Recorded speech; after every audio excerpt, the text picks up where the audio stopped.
Thank you, Mr. Chairman, and thank you, Mr. Secretary, Madam Secretary, for being here with us this morning. Appreciate your time. I've got a couple observations, but also some requests and a question or two, and try to get through in 4 minutes.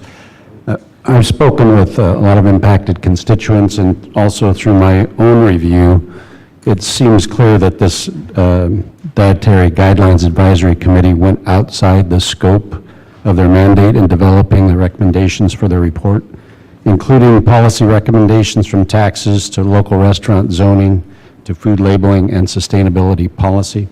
According to the underlying statute that was a sole product of this committee back in 1990, each such report shall contain nutritional and dietary information and guidelines for the general public. Secretary Vilsack, back in March, the Wall Street Journal reported you saying, and I quote, "I read the actual law, and what I read was that our job ultimately is to formulate dietary and nutrition guidelines, and I emphasize dietary and nutrition because that's what the law says. I think it's my responsibility to follow the law." Sustainable diets are an appropriate debate to have, you said. However, there are forums and places for that to take place, and I was pleased to hear your comments. But what concerns me is the lack of evidence to suggest that neither of the agencies exercised any effort to instruct the advisory committee on their scope or mandate. When you, Secretary Vilsack, and Secretary Burwell, your predecessor, established the committee, you did so under the Federal Advisory Committee Act. This act is designed to ensure that advice by the various advisory committees formed over the years is objective and accessible to the public. The act has formalized a process for establishing, operating, overseeing, and terminating these advisory bodies across government.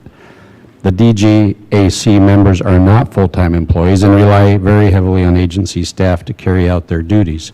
To be clear, when I review portions of the report, such as the advisory committee's conflicting statements on encouraging lower meat consumption, but then higher meat consumptions for the Mediterranean diet, or when I can see the advisory committee's recommendations on added sugars versus natural sugar, or use a lower scientific threshold than groups like the Institute of Medicine have used to reach their conclusions, I worry greatly about the process and the guidance and oversight that they've been given. So I think it would be helpful for the committee for you to provide these committee evidence in writing to confirm that your agencies did in fact make attempts to oversee the advisory committee once it became clear they were delving into areas of public policy.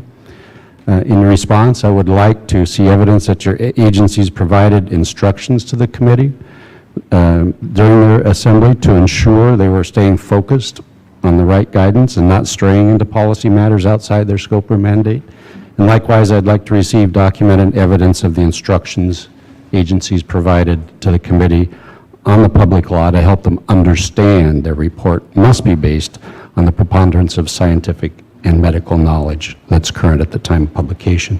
And finally, I would like to welcome your comments on any advice you could give future secretaries as to future advisory committees and how they could stay focused on their charter and produce a recommendation that really stays coloring within the line. So I'd appreciate response. Thank you. We'll certainly provide response to your questions, Congressman, as we are bound to do, and would be happy to do that in writing.